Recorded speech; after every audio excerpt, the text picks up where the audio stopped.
All right, Shalom. Before I get started, I want to give all glory, honor, and praise to Yahweh, Bahashem, Yahweh Shah, Bahashem, Kodash. Double honors to the apostles and elders at GMS. Peace, honor, and respect to you, brothers that's out there laboring, edifying, rather divine the word and truth and sincerity. And Shalom to you, believers out there, the Akim Wahagwah. And what you see, I got pulled up is the elder Menatazaba from South Carolina. This is his page. All right. And I was watching this video along with the other one he did. He did another one after this, but this one, it really hit home. When he was doing it, along with the other one, I just was watching. Let me see, what's the name of that video? It's called. Are you sick of having issues with your? No, that one is. It's like. Oh, the Spirit of Vengeance. There be we say it's Tinley Park.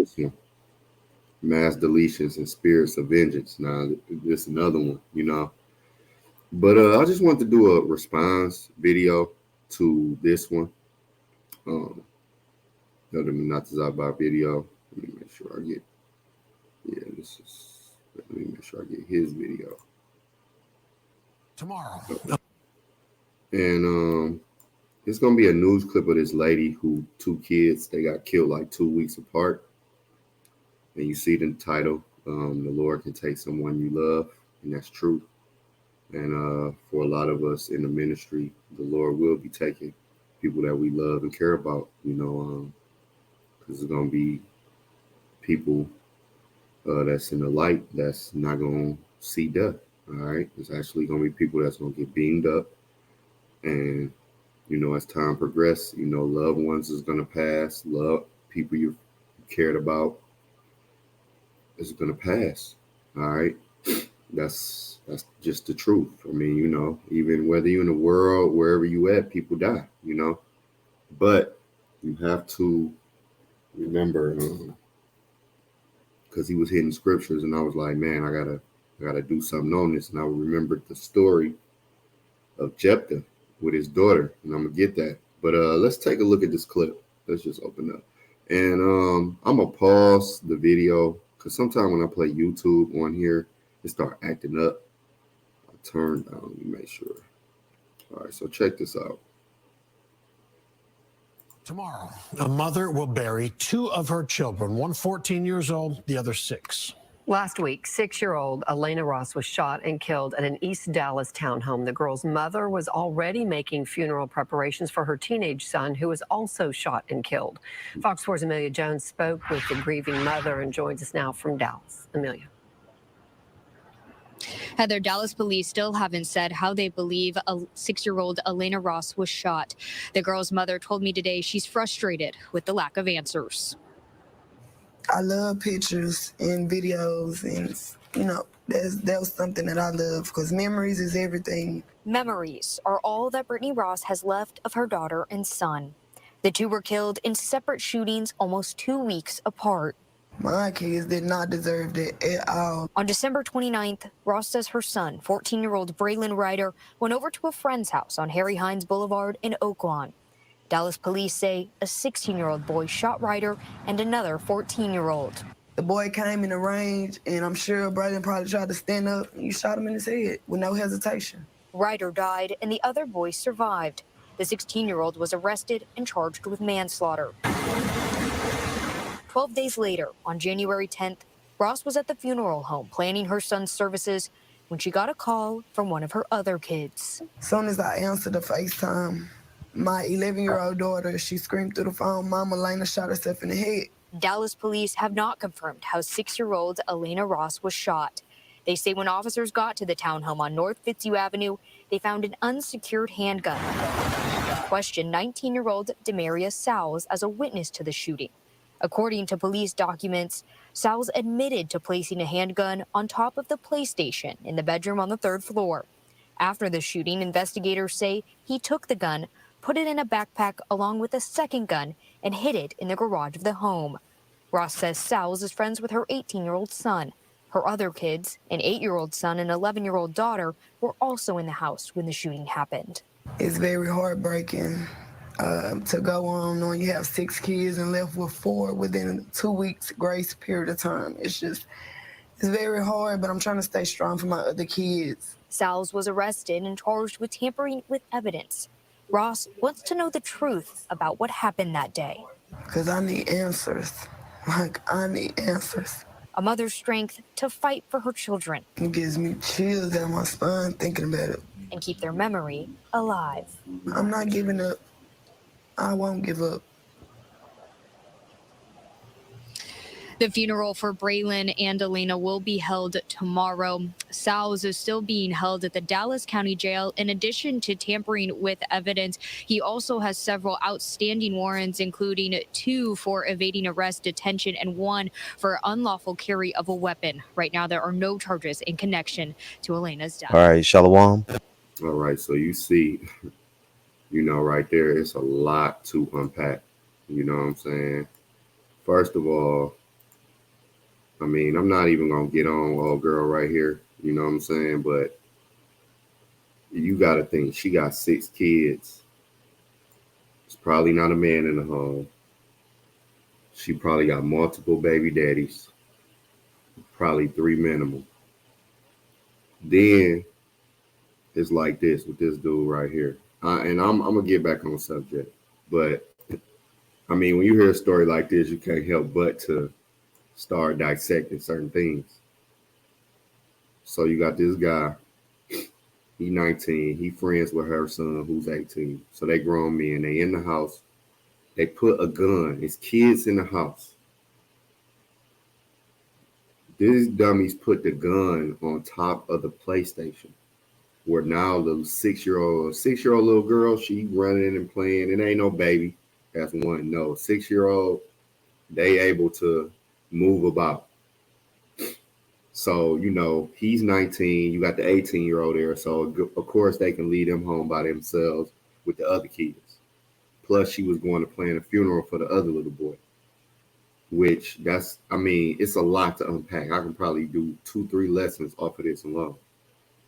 All right. But then you got this guy who put a gun on top of the PlayStation where it's kids in the house, and the girl shot herself. Now, I don't know what's going on with that story, but this is the main thing for this lesson is the Lord can take someone that you love. Now, you see this woman right here, she have to bury her 2 kids. They got killed weeks apart. Or it's time, when she was trying to bury the other little boy, she get a call about the daughter. You see what I'm saying? So I want to get this. Isaiah 45:5, it says, I am the Lord and there is none else. There is no power beside me. I girded thee, though thou hast not known me. Right? In the Israelites, which she's an Israelite. Her son was an Israelite. That little girl was an Israelite. The boy that got locked up with the gun, hiding the guns. This all Jake, man. All right? It's all Jake. They don't know the Lord. They don't know how the Lord get down. Verse 6, that they may know from the rising of the sun and from the west that there's none besides me. I'm the Lord and there's none else. I form the light and create the darkness. So we're dealing with a power duality. Yahweh is a power duality. You got up, down, left, right, war, peace, love, hate. Okay? You always have these dualities. Woke, sleep, weak, strong, hungry, full, broke, rich. Look, I form the light and create the darkness. He's letting you know I do both. I make peace and create evil. I, the Lord, do all these things. So, when this was a council in the head, it was decreed that the son got Slakia. I don't know if I went off track. Slakia. It was a decree in the heavens. Let me read Isaiah 45 and 7 again. I form the light and create darkness. I make peace and create evil. I, the Lord, do all these things. Again, we're dealing with a power of duality. So it was a council in the heavens. It was decreed that this boy was going to get shot. And then later at close time proximity, I ain't gonna say close proximity, but in close in time that this little girl was gonna get shot. All right. And now she gotta, bury the both her seeds. And it ain't no man around. It ain't no man around because there's no mention of the father being there and being involved with the funeral. And you already know she got, you see the tats, the piercings. That's what the elder brought up. I seen it. The weave, the lashes, all of that. You already know what type of nigga she dealing with. But, it was already decreed that the judgment was going to happen for the little boy and this little girl. You see how they got the split obituary? The Lord can take someone you love. He can take someone we love, we care about. All right? There's no respective persons dealing with the Lord. Let's get it. Amos 3:6, it says, shall a trumpet be blown in the city and the people not be afraid? Right. We should all have that healthy fear and be on edge. Have not just, because the Lord have mercy. He's great in his mercy, or else, we be all through. Especially us Israelites. He would have never sent Yahushua to reconcile us back to him. All right. But at the same time, you're dealing with a great power, a great king. And what do a great king want? He wants respect. And to respect somebody, you have to have some fear of them to respect them. All right. You have to have that healthy fear to respect someone. If you don't have that fear, you're not really going to respect somebody. All right. Respect. Somebody respects you, they have a certain fear, no matter what it is. And that's what all kings want. Shall there be evil in the city, and the Lord have not done it? Yeah, this was in Dallas. So when evil strike in Dallas, Miami, Detroit, no matter what city you in, all over the planet, the Lord is responsible for it. And he not shying away from it. All right. He's letting you know. Okay. And it just hit home for me like, man, we got to put things in their proper perspective. We got to stay in check, man, that the Lord ain't playing. He can take us up out of here. The Lord can put a disease on you and have you here for a minute. My father passed from cancer. All right. But he didn't die that quick. He had the cancer for 7 years. In the last couple of years, he had to deal with it for 7 years. In the last year or so of his life, it was coming down on him, Then he went out. But he had to deal with that. You know what I'm saying? It wasn't just like, oh, he got cancer and then a day or two, a week later, he was gone. No, he had to deal with that for years. And then the last couple of years of his life, man, I had to feed him through a tube in his stomach. He couldn't even eat food or he'd throw it up, due to the radiation and all the stuff, the chemos, which that shit kill you. But he did it. He was fighting for his life, I fed my father through a tube in his stomach, man.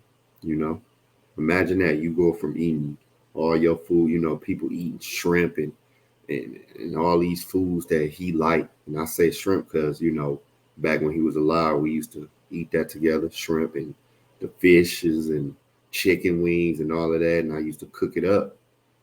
And he just had to smell it. He couldn't eat that because if he did, it'd cause a pain in his stomach because he had tumors.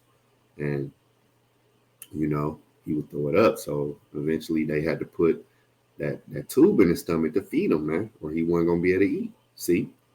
And the Lord did, that was my father. I loved him, I took care of him the last part of his life, and yeah, the Lord can take someone you love. I'm pretty sure you brothers and sisters have parents that in past, or grandparents, or friends. I had 2 friends that died in a car accident at the same time. You know what I'm saying? They were both in the car. And boom, it was a wrap. Both of them young, 128, 120, you know. So the Lord most definitely, it was a judgment on everybody, you know. So the Lord most definitely could take someone we love. And guess what? We have to keep ourselves in check, man. So I want to get this account real fast. All right. Now, when you go to this account, and I'm going to read it in the NLT. When you go in this account, Jephthah's vow, now the lesson is be careful what you vow to the Lord. That's one thing. Be careful what you vow to the Lord. Like putting your hands to the plow and taking them off. When you put your hands to the plow, you basically made a vow to the Lord. All right. And other things that you make vows. You might say something, I'm going to do this, Lord. If you do this, I'm going to do this. Well, you just made that vow and you better hold up. It's a scripture that say that. Let me see if I can get that real fast. Bear with me.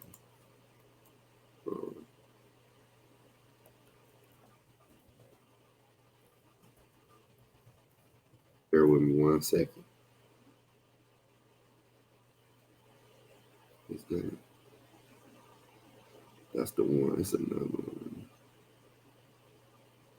Yeah. So it's two of them. It's two of them. I'm going to get it. Ecclesiastes. Is that Ecclesiastes? Oh, that's Ecclesiastes. All right. Just bear with me 1 second. All right. This is the one I really wanted, but I seen another one. Where we at? Ecclesiastes chapter 5. Verse 4 says, when thou vows a vow unto the Most High, defer not to pay it. For he have no pleasure in fools. Pay that which thou hast vowed. All right. So, you know, hey, you make a vow to the Lord, you got to hold on to it, or you're going to catch that wrath. Now, that's really what this going into, because you see the heading. But it's another lesson in this, because the title of the lesson is the Lord can take someone you love. So let me read.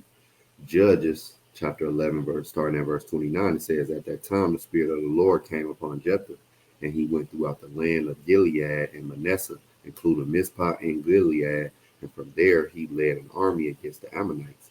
And Jephthah made a vow to the Lord. He said, if you give me victory over the Ammonites, I will give to the Lord what comes out of my house to meet me when I return in triumph. I will sacrifice it as a burnt offering. So Jephthah led his army against the Ammonites, and the Lord gave him victory. He crushed the Ammonites, devastating about 20 towns from Aroer to an area near Minnith, and as far away as Abel Keramim. In this way, Israel defeated the Ammonites. When Jephthah returned home to Mizpah, his daughter came out to meet him. So now you see the title of the lesson. The Lord can take someone you love. When Jephthah returned home from Mizpah, his daughter came out to meet him, playing on a tambourine and dancing for joy. She was his one and only child. He had no other sons or daughters. When he saw her, he tore his clothes in anguish. Oh, my daughter, he cried out, you have completely destroyed me.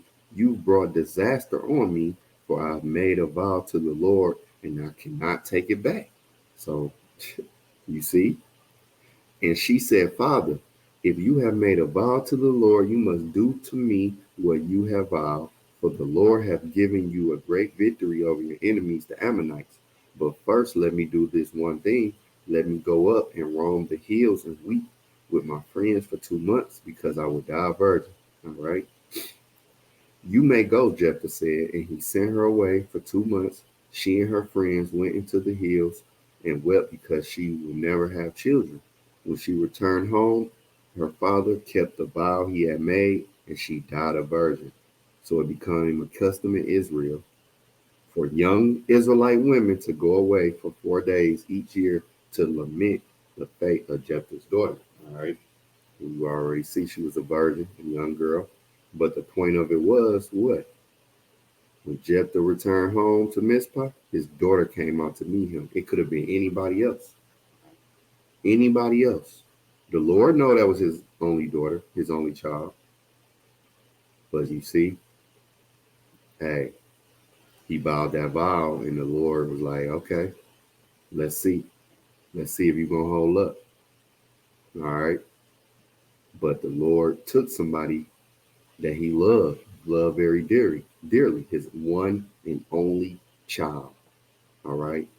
There's no prospective persons in this thing, man. And we gotta just keep ourselves in check. That's why when the elder did the lesson, it hit. Yeah. So I want to get this and close out. This is Ecclesiasticus, also known as Sirach, chapter 5, starting at verse 1. I'm going to read this in the GNT.